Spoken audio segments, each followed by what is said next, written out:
샬롬, 말씀 읽어주는 김기용 목사입니다. 오늘도 기대하는 마음과 사모하는 마음을 가지고 하나님의 말씀 함께 읽겠습니다.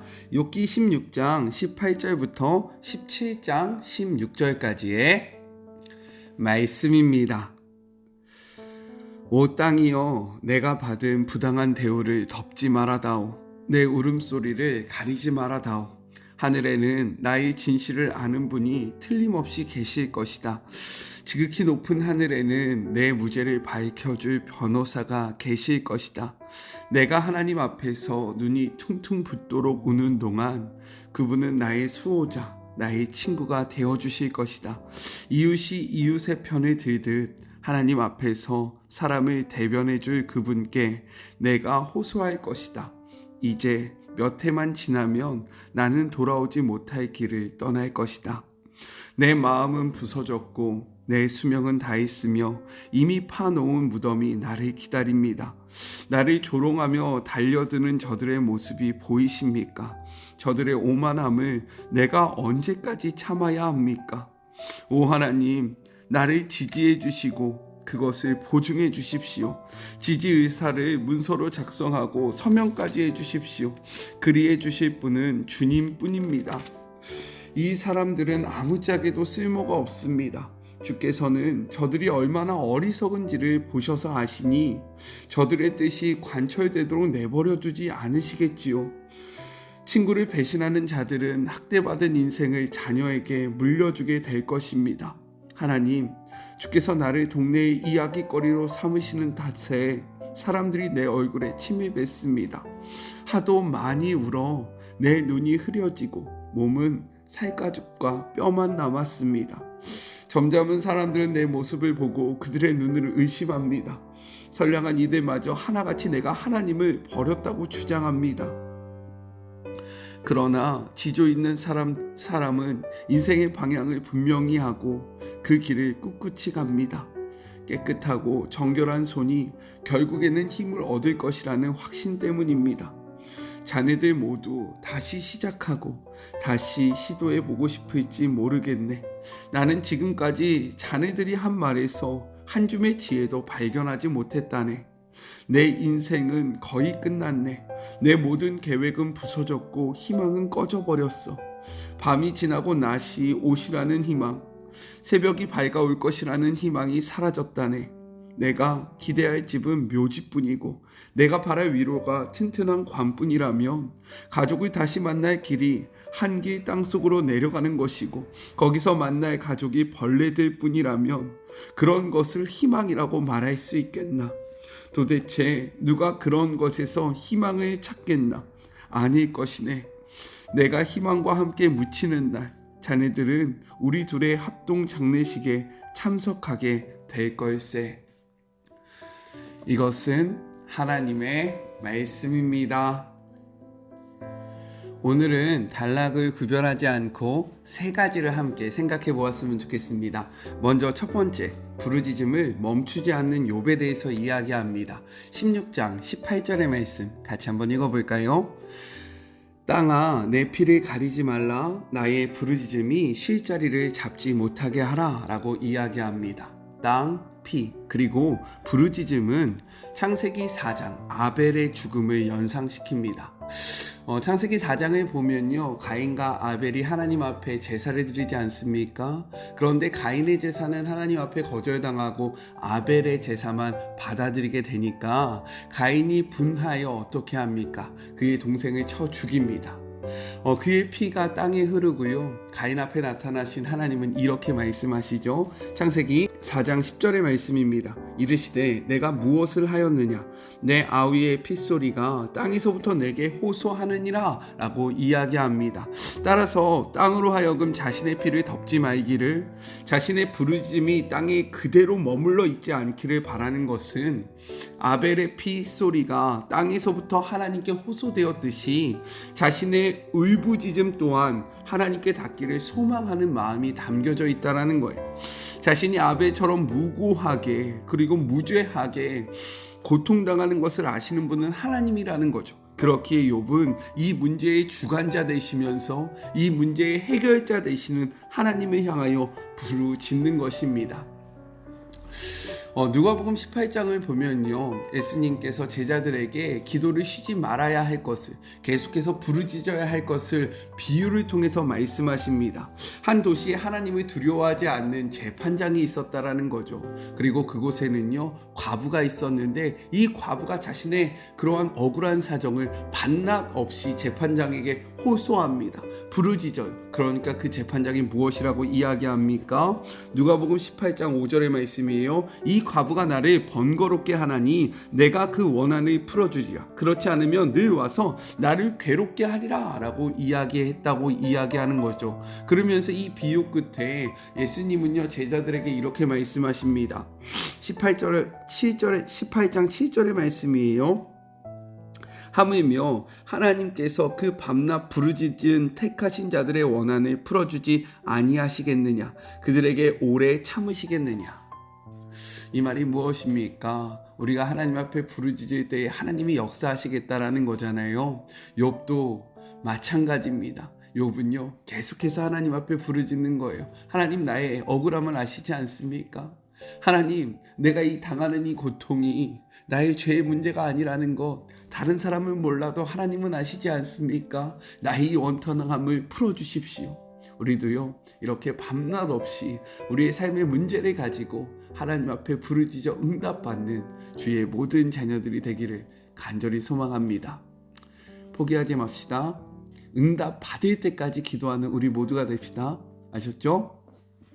둘째, 믿는 자 역시 고난을 피해갈 수 없다라고 이야기하고 있습니다. 17장 1절의 말씀을 같이 한번 읽어볼까요? 나의 기운이 쇠하였으며 나의 날이 다하였고 무덤이 나를 위하여 준비되었구나 라고 이야기합니다. 기운은요, 쉼과 호흡을 뜻합니다. 따라서 이는 욥의 질병의 극심함으로 인하여 호흡하기 어려울 정도의 상황이 되었음을 나타내주고 있는 거예요. 그렇게 욥은 살 날이 다하여갔다. 이제 나를 기다리고 있는 것은 무덤, 즉 죽음밖에 없다라고 이야기하고 있는 거죠. 당시 사람들은요, 하나님을 신실하게 믿으면 고난을 당하지 않는다라고 생각했습니다. 즉 하나님을 경외하는 자는 무조건 복을 받고, 고난을 당하지 않으며 반대로 고난을 당하는 것은 그에게 죄가 있기 때문이다라고 생각했다라는 거예요. 하지만 우리가 다 알고 있듯이 욥은요, 하나님이 사탄에게 자랑할 만큼 의인이었다라는 거예요. 믿음의 사람이었다라는 겁니다. 즉 하나님 앞에 의인이었던 욥은요, 지금 고난을 당하고 있는 거죠. 이렇듯 성경 그 어디에도 하나님을 잘 믿으면 고난을 당하지 않고 무조건 복을 받는다라는 말씀은 없습니다. 없어요. 있으면 저에게 댓글로 알려주세요. 그러면 제가 이 말씀을 수정하도록 하겠습니다.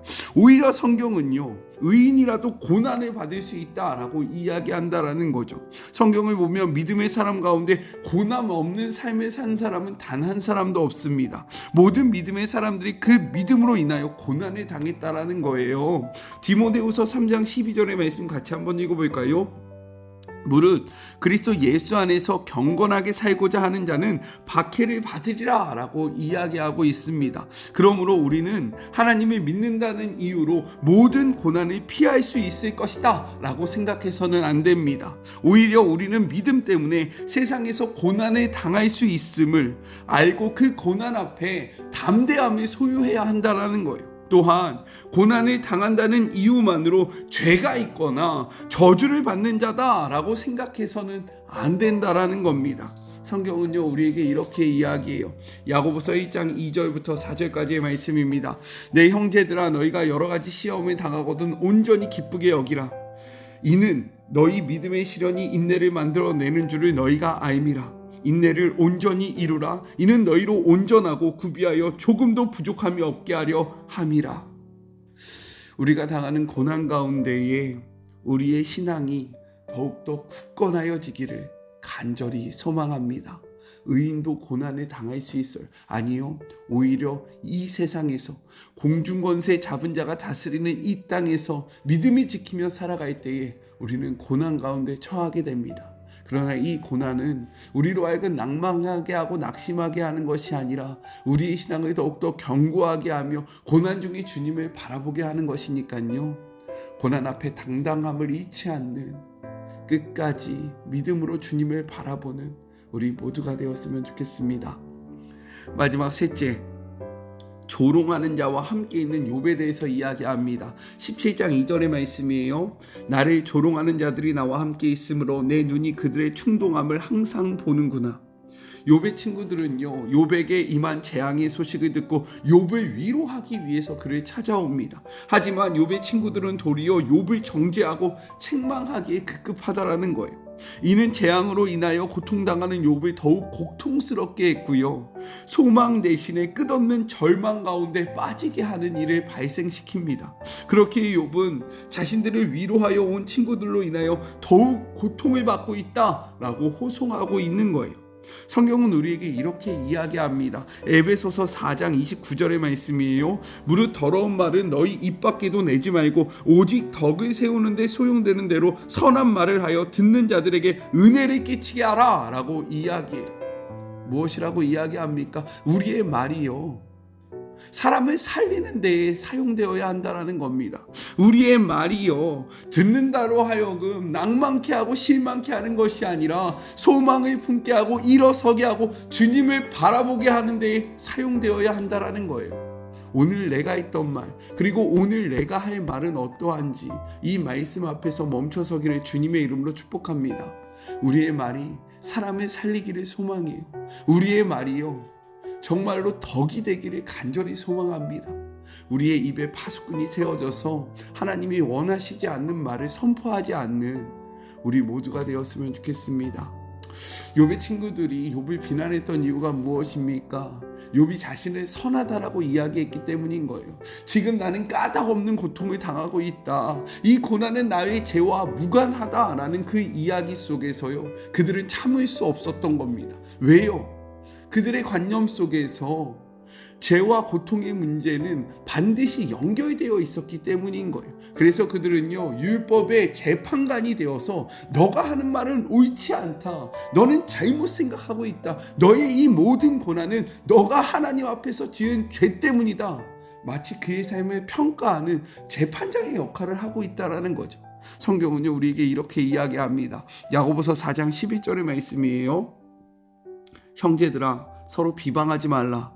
형제를 비방하는 자나 형제를 판단하는 자는 곧 율법을 비방하고 율법을 판단하는 것이라. 내가 만일 율법을 판단하면 율법의 준행자가 아니라 재판관이다 라고 이야기합니다. 하나님은요, 우리를 율법의 준행자로 부르셨지 율법의 재판자로 부르시지 않았다라는 거예요. 즉, 우리는 말씀을 살아내는 자들이 되어야 하지 말씀으로 누군가를 정죄하고 비난하는 자들이 되어서는 안 된다라는 겁니다. 우리는 말씀을 살아내는 자입니까? 아니면 그 말씀으로 다른 사람들을 비난하고 비판하는 정죄자입니까? 말씀의 준행자로 살아갑니까? 아니면 말씀의 재판장이 되어서 세상을, 다른 사람들을 평가하며 살아가고 있습니까? 우리 말씀의 준행자가 되기를, 말씀을 살아내는 자가 되기를 간절히 소망합니다. 우리 같이 기도할까요? 하나님, 이 욥의 말씀을 통하여 우리의 모습을 돌아보기를 원합니다. 우리의 기도가 멈추지 않기를 소망합니다. 욥이 계속해서 하나님 앞에 부르짖었듯이 우리도 하나님을 향하여 부르짖는 자들이 되기를 소망하오니 하나님, 역사하여 주시옵소서. 의인도 고난에 당할 수 있습니다. 하나님을 신실하게 믿으면 고난이 사라지는 것이 아니라 그 고난 속에 임하시는 하나님을 바라보는 것입니다. 하나님, 그렇게 우리 모두가 고난 앞에서 당당함을, 담대함을 잃어버리지 아니하고 이 고난 가운데 하나님을 더욱더 신뢰하며 하나님을 향한 믿음이 더욱더 굳건해질 수 있도록 축복하여 주시옵소서. 우리의 입에는 어떠한 말이 있습니까? 사람을 살리는 말이 있습니까? 사람을 죽이는 말이 있습니까? 우리는 말씀의 준행자로 살아갑니까? 말씀의 재판관으로 살아갑니까?